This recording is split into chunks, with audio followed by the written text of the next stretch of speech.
সামনেই vitamin A plus campaign অনুষ্ঠিত হবে এবং আমরা কিন্তু বারবার বলছি, বিভিন্ন মাধ্যম থেকে প্রচার করা হচ্ছে বাচ্চাকে ভিটামিন এ ক্যাপসুলটি খাওয়ানোর কথা। কিন্তু এই ভিটামিন এ ক্যাপসুল খাওয়াতে অনেকে একটু চিন্তা করেন যে খাওয়াবেন কিনা বা এর কোনো সমস্যা হতে পারে কিনা। আজকের ভিডিওতে আমি এই ভিটামিন এ খাওয়ানোর ফলে কী কী পার্শ্ব প্রতিক্রিয়া হতে পারে তা নিয়ে আলোচনা করব।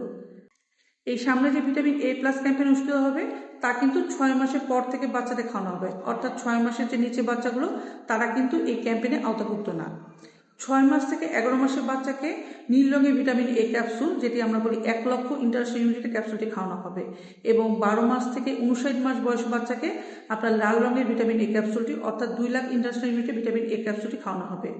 এইটি কিন্তু উচ্চমাত্রা ভিটামিন এ ক্যাপসুল এবং এই ভিটামিন কিন্তু ফ্যাট সলিউবল ভিটামিন। এটি বাচ্চার লিভারে জমা থাকে এবং আস্তে আস্তে কাজ করে, এবং এর ফলে বাচ্চার কিছু পার্শ্ব প্রতিক্রিয়া হতে পারে। কি হতে পারে?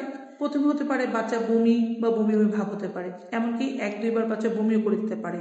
সামান্য একটু জ্বর আসতে পারে বা জ্বর জ্বর ভাব থাকতে পারে। বাচ্চা দেখা যায় অতিরিক্ত বিরক্তি বোধ করছে বা খিটখিট করছে। অনেক সময় দেখা যায় বাচ্চা খাওয়া দাওয়া করছে না, কারণ যেহেতু বমি বা বমি ভাব থাকে।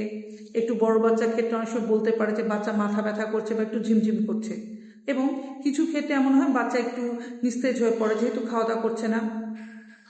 আর আরেকটা যেটা পাই সেটা হচ্ছে কিছু বাচ্চার ক্ষেত্রে বাচ্চার মাথার যে এই অংশটা আমরা বলি অ্যান্টিফ্রন্টালি, অর্থাৎ উপরে যে নরম অংশটি তা ফুলে যায়, এবং মায়েরা কিন্তু খুব ঘাবড়ে যান যে হঠাৎ করে কি হলো বা এতে কোনো সমস্যা হবে কিনা। এই যে সমস্যাগুলো বললাম বা পার্শ্ব প্রতিক্রিয়াগুলো বললাম, এগুলো সাধারণত 24 থেকে 48 ঘন্টা বা হাইস্ট 72 ঘন্টার মধ্যে ঠিক হয়ে যায়, অর্থাৎ এতে তেমন ভয় পাওয়ার কিছু নেই। তবে মাথায় রাখবেন ভিটামিন এ যেহেতু বললাম যে ফ্যাট সলিউবল ভিটামিন, তাই যেই দিন বাচ্চাকে এটি খাওয়াতে নিয়ে যাবেন অবশ্যই বাচ্চাকে কিছু খাইয়ে নেবেন। হয় ব্রেস্ট ফিডিং করাবেন অথবা আপনি খাবার খাইয়ে তারপর ভরা পেটে বাচ্চাকে এই ক্যাপসুলটি খাওয়াবেন।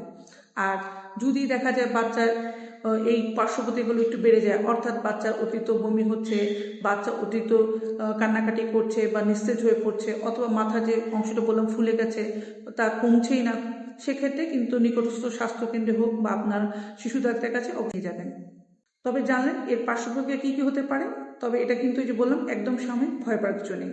আশা করি সামনে ভিটামিন এ প্লাস ক্যাম্পেইনটি সফল হবে এবং আপনারা এই বয়সে অর্থাৎ 6 মাস থেকে 5 বছর বয়সী সব বাচ্চাকে ভিটামিন এ ক্যাপসুলটি খাওয়াবেন। ভিডিওটি ভালো লাগলে শেয়ার করে দিতে পারেন, আর আপনাদের কোনো প্রশ্ন করতে পারেন, আমি উত্তর দেওয়ার চেষ্টা করব। ধন্যবাদ।